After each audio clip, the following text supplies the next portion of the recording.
Hey everyone, I hope you're well. I thought I'd do a video about this drowned pup today, but as you can see she's in the bath at the moment and I've actually got something slightly more pressing to deal with, but we'll come back to you later, Molly, when you're all dry and fluffy and I can talk about what's been going on with Molly this past month, which has been a little bit stressful, bless her, but you're all right now, aren't you? Maybe if she doesn't sound it, she doesn't like being wet. I got called down by Claire last night to tell me that this wasn't working.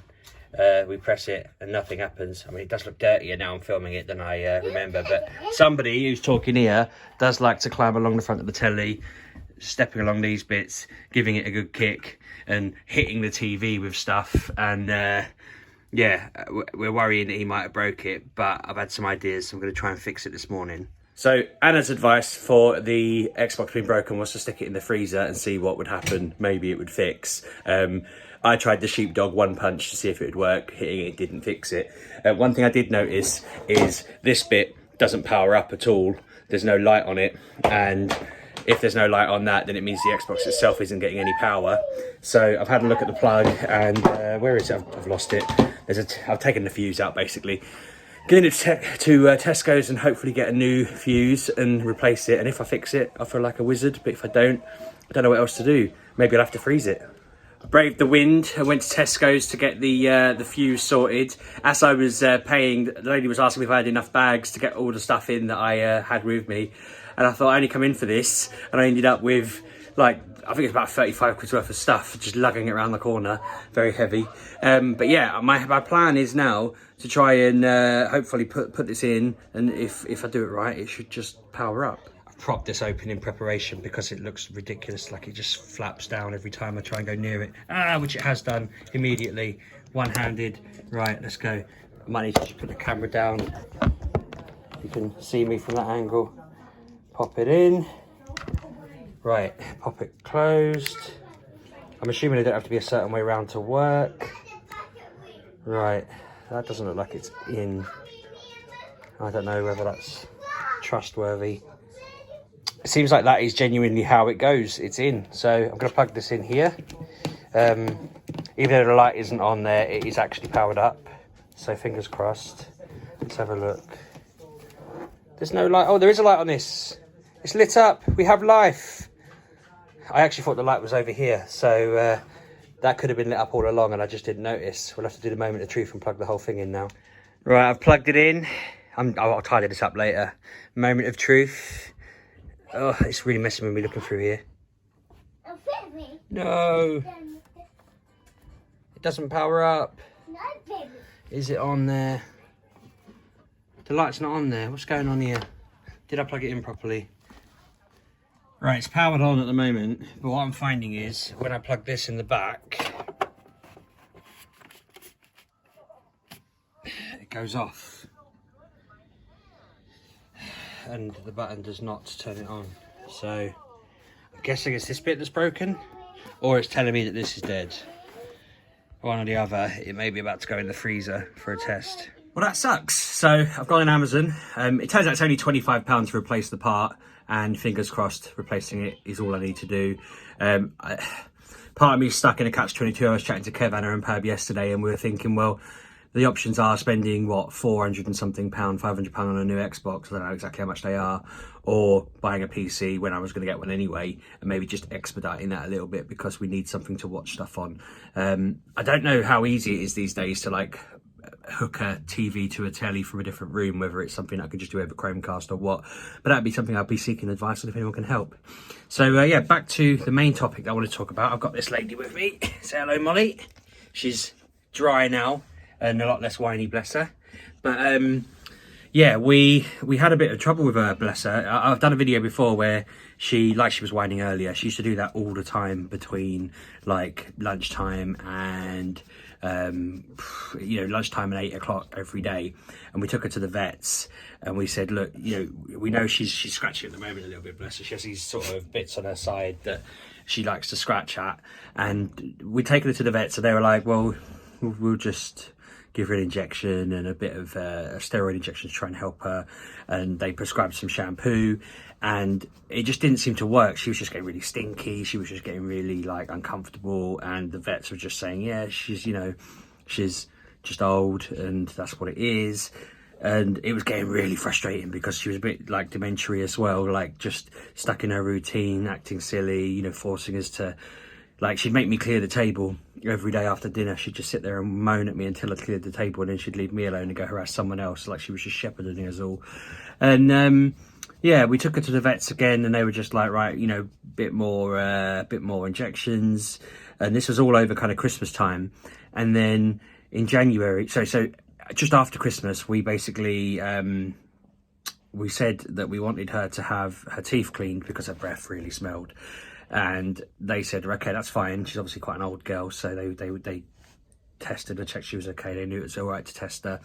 They said they'd have to take out any teeth that needed removing, and they didn't take out as many as I expected, to be fair. They took out enough. I mean, she's 15 in April, and they said, look, she's got about like maybe like 6 or 7 teeth that were just a little bit too far gone, and take my glasses off because I'm steaming, you know, a bit too far gone to look after and that kind of thing. So they took them out, so she had to switch on to new food.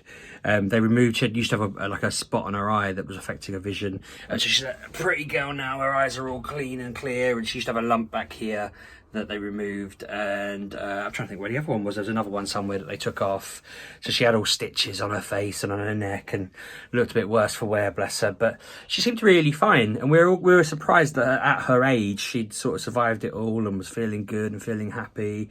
And then we come downstairs about, I don't know, 3 weeks ago, and she'd pooped and weed on the kitchen floor, which she never does. She's not done that since she was a puppy, and she was just in a bad way. She was just like staggering around. She's trying to walk forward, and she was falling sideways like a crab. And we were just like, oh God, has she had a stroke? You know, that's can happen.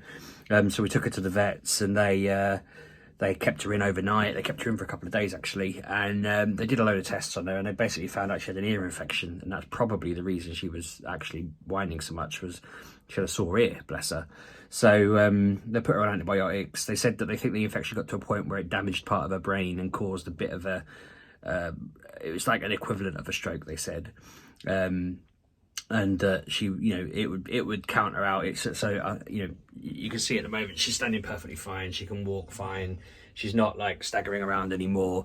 So he sort of said she'll balance that out. She'll get used to it. It's just a small part of her brain that's been damaged.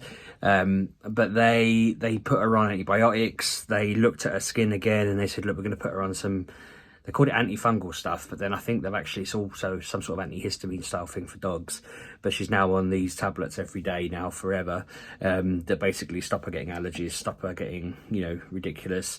When you saw her earlier all wet, she has to have these shampoo showers now, baths, where we put it on her. Claire, I mean, I let Claire do it. I leave Claire to do it because I'm kind of like, I don't want to get involved in that. But she puts shampoo on her, has to leave her for 20 minutes, then wash it off, and then put it on again and leave it for 20 minutes. So for that hour or so that they're doing it, poor Molly just stands in the bath going, moo, moo, moo, moo.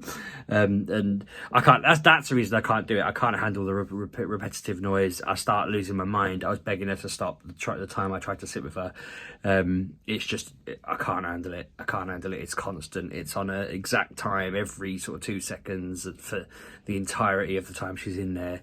But yeah, she just seems like, come here, Molly. She's a bit deaf still, despite it. Come here, come say hello. Oh, who's that? You don't care, you're too old for all this, aren't you? You're too old for this. She's a silly dog, but I'm very pleased that she's obviously well, because we were very worried about her. You know, we've had her since Claire and I moved in together. We basically moved into our flat together in 2000, and I want to say 6. That must be about right.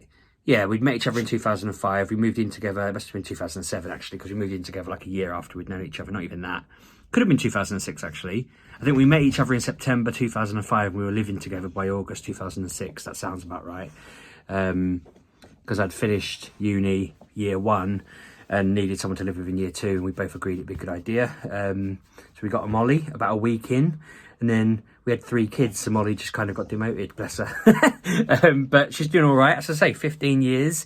She's been with us in every house, in every setting, for everything, and she's an important part of the family. So I thought I'd do a video with her because she's had a lot of drama this past month, haven't you, darling?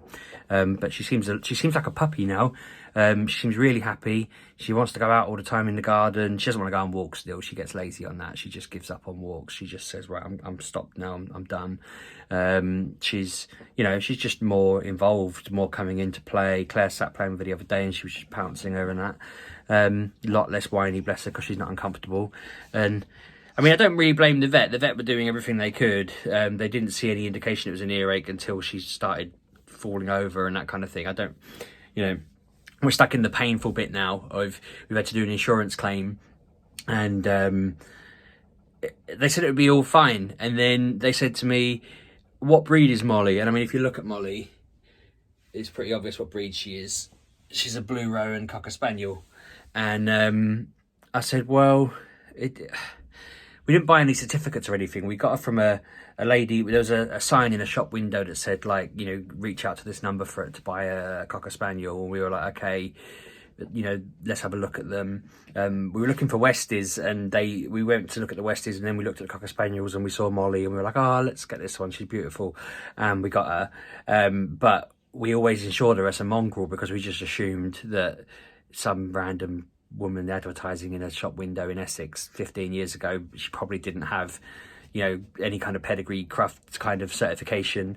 I joked to the guy at the insurance. I said, if we wanted to enter her into crafts, they wouldn't have her as Cocker Spaniel. She would, if I decided she was so beautiful she could win an award, they wouldn't give it to her because she can't count as one without a certificate. And he had a little chuckle and said, fair play, I see where you're coming from.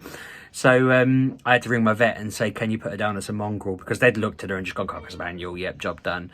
But they've had to put her down as a crossbreed mongrel dog, even though I'm pretty sure she probably is one. It's just, yeah, we can't prove it. I said, unless you're going to do some genetic test to decide whether we've made a mistake on our insurance or not, you just have to take her as a mongrel. We didn't pay for any checks. We don't care, really. She's a happy dog. Part of me thinks the fact that Cocker Spaniels live to be 12 or 13 and she's 15 could argue that she's probably got something different in her, but she acts like one. She can't be let off her lead. She's a bit of a nightmare like that. Whoever owned, the people who bred her Dr. Tail, which breaks her heart, we really wish she had her tail, because that would have been amazing, a massive brushy thing. But no, she's a happy dog, and I'm very glad that she's healthy, and hopefully she'll stay healthy through 15, 16 and beyond. But yeah, just thought it was gonna be a Molly video today, so that's your lot. And the Xbox kind of derailed my plans a little bit. It meant I got up and had to go straight out and everything. A bit gutted about that. I hope the Xbox isn't broken. It's one thing after another, isn't it? It's ridiculous. But if it is broken and I can figure out a way to make the PC run through the telly for Sky Go, then we're back in that being a good idea. I don't know. Anyway, that's your lot. Thanks very much for watching. I hope you're all well. Let me know how your weekend's going. Let me know what you're up to. There's no Pokemon stuff this weekend, so I'm just lounging around the house waiting for next week. Might go out for a bit at some point, do our hourly exercise and that kind of thing. But yeah, thanks very much for watching, and I'll see you soon. Cheers. Say goodbye, Molly. No? Okay.